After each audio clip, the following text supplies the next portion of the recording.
Assalamualaikum warahmatullahi wabarakatuh. Ketemu lagi ya dengan saya dalam pelajaran matematika wajib. Nah, hari ini kita akan bahas tentang limit fungsi ya, bagian pertama, karena tidak akan selesai dalam satu pertemuan kalau dibahas semua ya. Limit fungsi. Oke, kita mulai ya. Sudah siap kan? Nah, yang pertama alurnya dulu ya, konsep yang akan saya ajarkan dalam materi limit fungsi ini.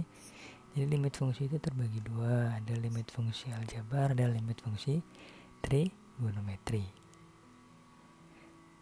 Limit fungsi aljabar nanti yang akan kita bahas adalah konsepnya, kemudian sifat-sifat limitnya, dan bagaimana cara menentukan nilai limit. Yang kita bahas di kelas 11 ini adalah limit fungsi aljabar kalau di materi matematika wajib. Limit fungsi trigono ini nanti akan dibahas di matematika minat. Oke? Jadi ini gambaran yang akan kita pelajari nantinya. Tapi untuk kesempatan ini kita hanya akan bahas tentang konsep limit itu sendiri dan sifat-sifatnya saja ya. Oke, kita mulai. Limit fungsi aljabar. Jadi apa sih limit itu ya? Limit itu batas, nilai yang mendekati gitu ya. Jadi limit digunakan untuk menyatakan sesuatu yang nilainya mendekati nilai tertentu. Ya, nilai tertentu inilah yang diminta di soal. Jadi biasanya limit dituliskan begini. Ya. Gimana sih cara bacanya? Nah, itu dibaca limit fx ya. Jadi limit fx untuk x mendekati a. Limit fx untuk nilai x mendekati a adalah L, kalau di sini L ya. Misalkan kalau kita hitung sama dengan 2, berarti ya limit fx untuk x mendekati a sama dengan 2 kalau di sininya 2 gitu ya. Oke, jadi gak usah dipikirin, gak usah terlalu dipusingin. Limit itu nilai yang mendekati ya. Jadi kita akan menghitung nilai yang mendekati dari x yang diminta gitu. Oke, lanjut ya biar lebih paham lagi. Nah, yang pertama konsepnya adalah limit adalah nilai yang mendekati. Nah, sifat-sifatnya. Jadi yang pertama, sifat pertama nih, limit x untuk x mendekati a sama dengan a ya. Jadi kalau ada konsep begini, cara menyelesaikannya itu gampang. Limit itu paling gampang, sering keluar dan gampang. Karena caranya cuma kita masukin aja ya. Caranya masukin aja nilai x-nya. Contoh, misalkan ada limit x untuk x mendekati 2. Berarti kita ganti aja x-nya dengan 2. Berarti hasilnya berapa? Hasilnya 2 gitu. Lagi deh, misalkan ada limit 2x untuk x mendekati 10. Berarti ingat, masukin aja x-nya. X-nya berapa? 10. Masukinlah ke sini. Ya. Jadi apa kalau kita masukin? Ya 2 kali 10. X-nya ganti 10. Berapa 2 kali 10? Tinggal dihitung, 20. Gampang ya? Karena cuma masukin aja. Enak pokoknya kalau masukin aja itu enak. Kalau haruskah selalu x yang kita masukin? Tentu tidak ya, tergantung soalnya. Misal ada limit 5t untuk t. Nah, di sini t ya mendekati 3. Berarti yang harus kita masukkan siapa? Tentulah si t, karena di sini t. Masukinlah. Jadi 5t, kalau kita masukin t-nya, kita substitusi jadi 5 kali 3 karena t-nya 3. Selanjutnya gimana? Tinggal kita hitung, 5 kali 3 itu 15. Oke? Pahami sampai sini? Ingat, menyelesaikan limit itu masukkan saja nilai x-nya. Oke? Atau masukkan saja nilai variabel yang ada di sebelah sini. Kalau dia t, masukin t-nya. Kalau dia a, masukin a. Kalau dia s, masukin s-nya gitu ya. Di cermati pokoknya siapa yang harus kita masukin. Selanjutnya sifat yang kedua ya, kalau ada limit K untuk X mendekati A. Nah, A ini sebuah konstanta, K ini juga sebuah konstanta. Jadi gimana nih? Kita harus masukin X kan? Tapi di sini nggak ada X. Ya sudah, nggak usah dipusingin. Jadi misalkan contoh deh, limit 3 untuk X mendekati 2. Kita suruh ganti X-nya jadi 2. Tapi di sini nggak ada X. Terus gimana? Ya nggak usah dipusingin. Ya berarti hasilnya tetaplah 3 gitu ya. Karena kita mau masukin nggak ada. Ya ngapain dimasukin, orang nggak ada tujuan untuk masukinnya. Lagi deh, misalkan ada limit 5 untuk X mendekati 10. Kita harus masukin X-nya 10, tapi di sini nggak ada X kan? Berarti jawabannya langsung 5 gitu ya. Nggak usah dipusingin. Kalau nggak ada tujuan untuk masukin, ya nggak usah dimasukin. Tulis apa adanya.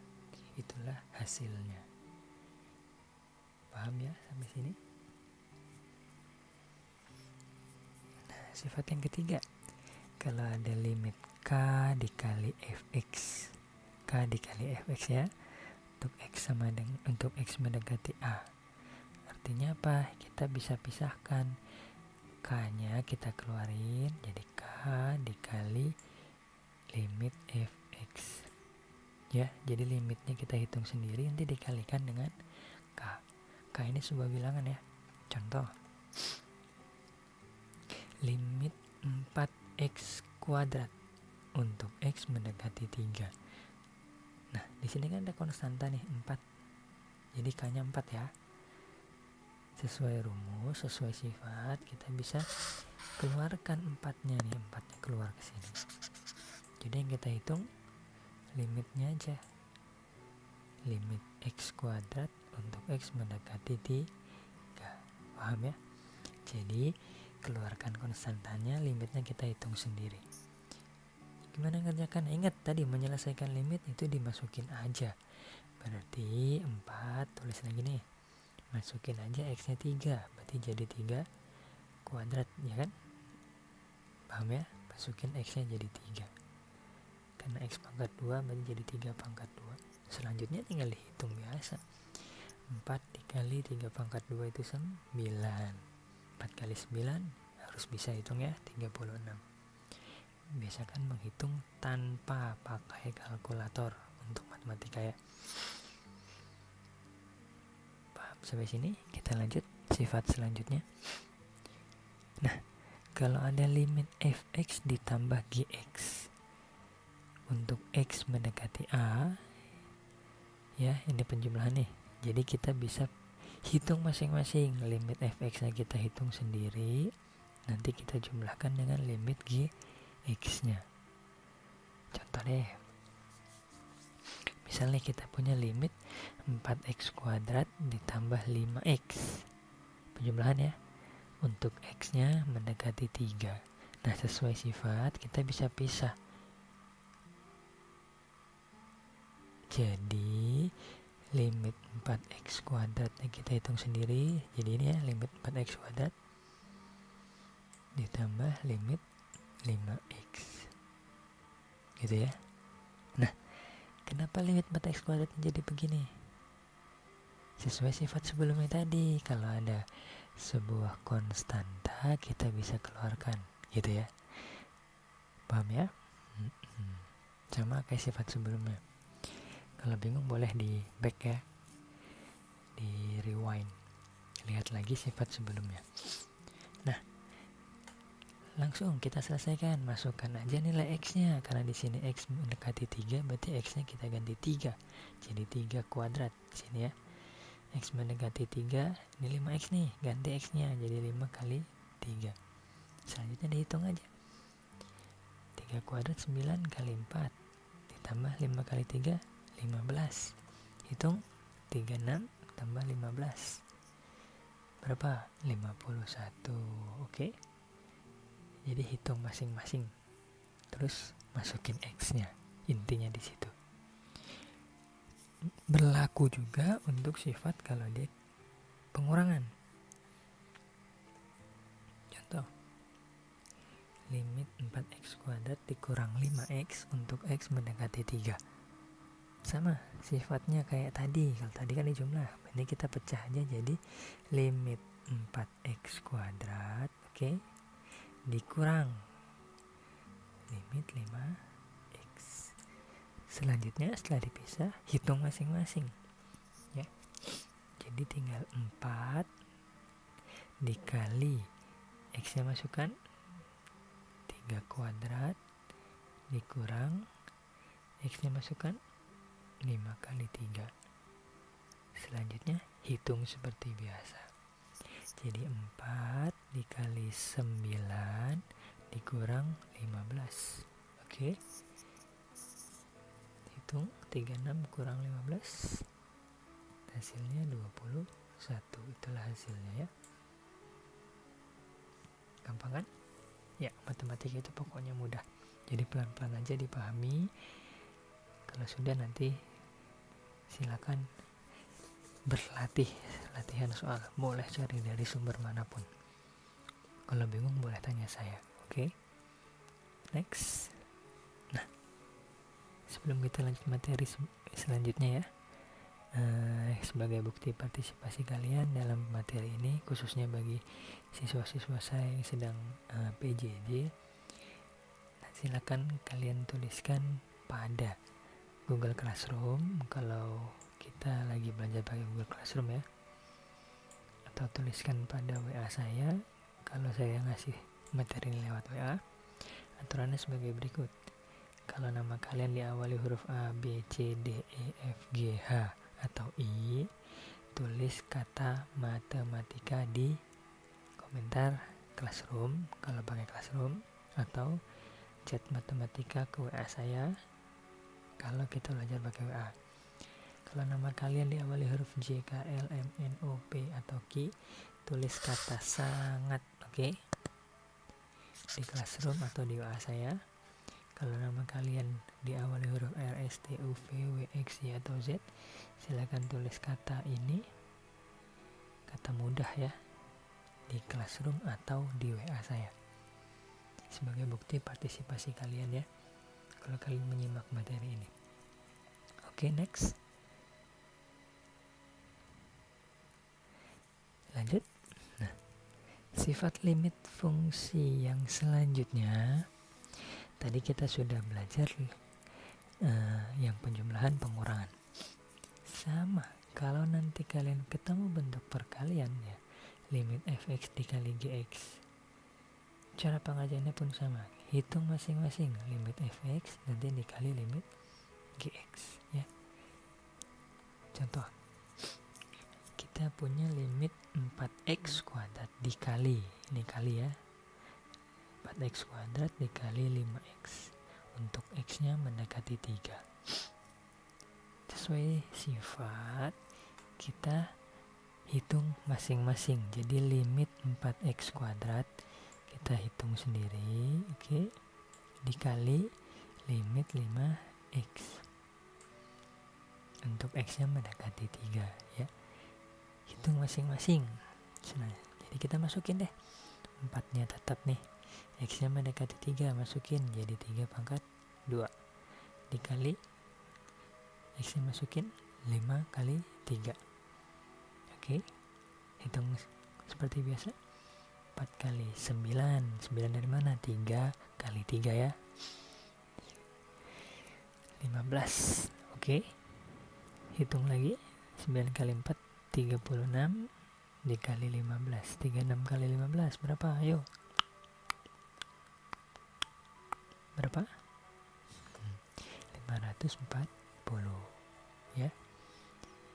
Mau dia penjumlahan fungsi, pengurangan fungsi, atau perkalian fungsi, kita bisa hitung masing-masing terus masukin. Oke. Nah, ketemu lagi nih, kalau nanti ketemu limit fx dibagi gx untuk x mendekati a, sama kayak tadi, hitung masing-masing ya. Jadi limit fx, hitung limit fx nanti dibagi limit GX. Oke? Contoh. Nah, sebelumnya. Kalau ketemu limit yang bentuknya pembagian, ini nanti ada syaratnya. Syaratnya limit GX ya, atau penyebutnya, atau yang bawah ini, itu nilainya nggak boleh 0 kalau nanti kita hitung. Kenapa? Karena kan sebuah bilangan kalau dibagi 0 itu kan hasilnya tidak terdefinisi ya. Jadi makanya penyebutnya atau yang bawah ini nggak boleh 0 ketika nanti kita hitung limitnya. Oke, jadi kalau hasilnya 0 gimana Pak? Kalau hasilnya 0 gimana? Kalau kalian yakin hitungan kalian itu benar, ya sudah, tulis apa adanya saja.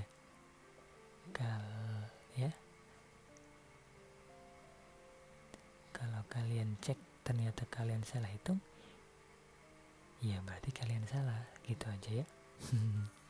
Intinya cek lagi, kalau ketemu hasilnya 0 cek lagi, siapa tahu salah hitung. Nah, kalau sudah dicek ternyata hasilnya memang 0, ya sudah, biarkan saja seperti itu jawabannya. Oke? Contoh deh, misal punya limit x kuadrat min 1 dibagi x plus 3 untuk x mendekati 5. Nah, ini bentuk pembagian ya, jadi gak usah bingung, hitung masing-masing. Jadi kita pecah jadi limit x kuadrat min 1 dibagi limit x plus 3 ya, kita pecah, kita hitung masing-masing, masukkan x nya. Jadi x nya kan 5 nih, jadi 5 pangkat 2 nih ya, dikurang 1 dibagi 5 tambah 3. Berapa 5 pangkat 2? Hitung, jadi 25 dikurang 1 nih ya, yang bawah 5 tambah 3. Hitung lagi, 25 kurang 1 24 dibagi 5 tambah 3 8. Oke, hitung lagi, 24 bagi 8 berapa? 3 ya. Ingat, gak usah dipusingin karena matematika itu mudah. Jadi pisah saja, terus masukin x nya untuk menyelesaikan limit. Selanjutnya ya, nah kalau ketemu limit yang bentuknya pangkat, ya gak usah dipusingin, matematika itu mudah. Jadi hitung limitnya, kemudian kita pangkatkan ya.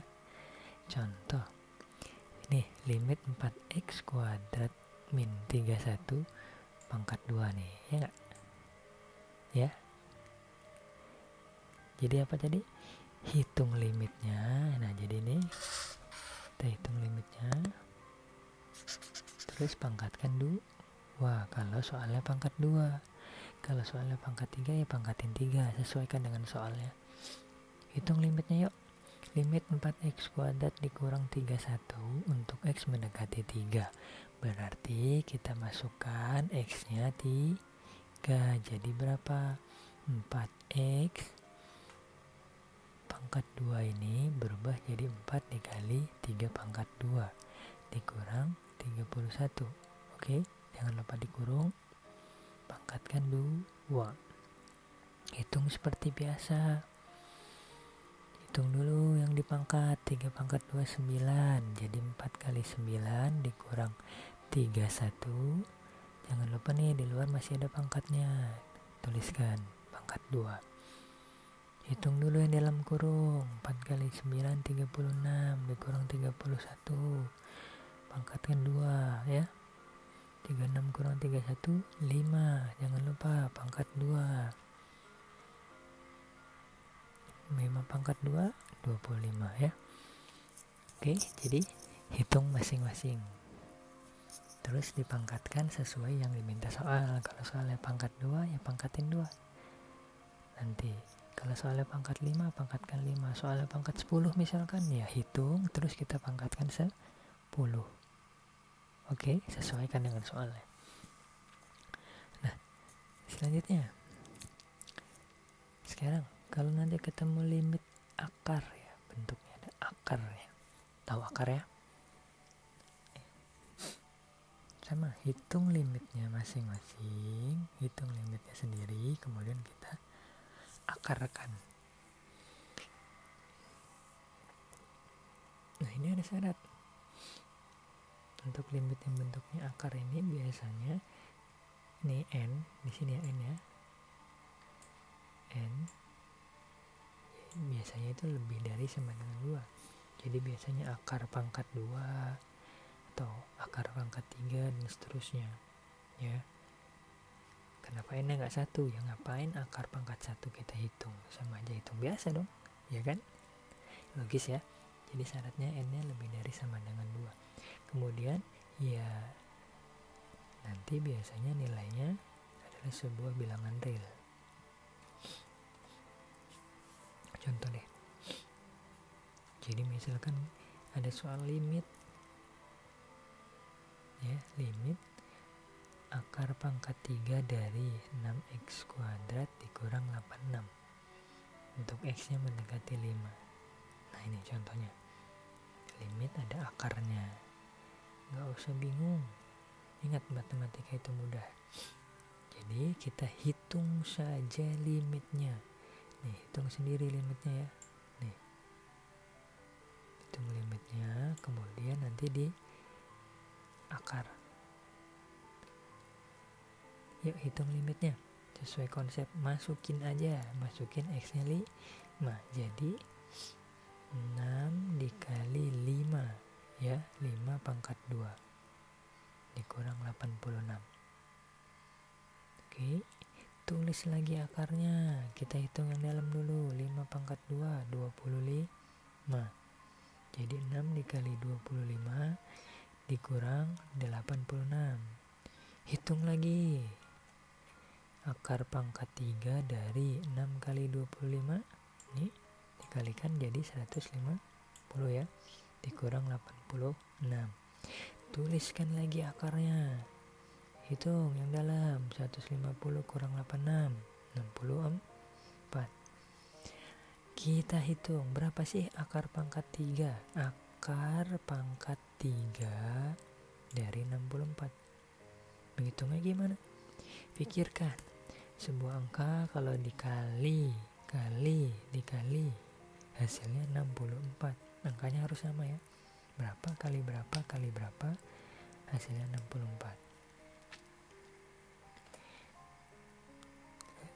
Jadi akar pangkat 3 dari 64 itu adalah 4. Kenapa? Karena 4 kalau dikali 4 ya kan berapa?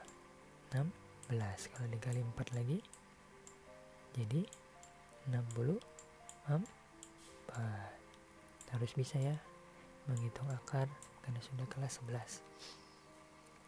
Oke, pahami sampai sini. Jadi mudah sekali limit itu. Mau seaneh apapun bentuknya, hitung saja masing-masing, kemudian masukin x-nya. Oke, pisah, hitung masing-masing, masukin x-nya.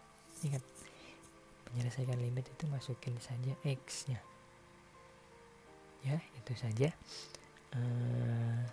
materi kita hari ini. Semoga bisa dipahami. Kalau nanti ada yang bingung atau yang masih kurang jelas, bisa langsung tanyakan ke saya. Khusus untuk siswa-siswa saya bisa langsung tanyakan ke saya via WA.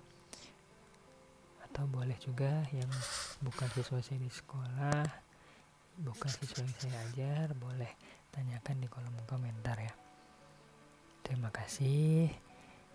Kurang lebihnya saya mohon maaf. Wassalamualaikum warahmatullahi wabarakatuh.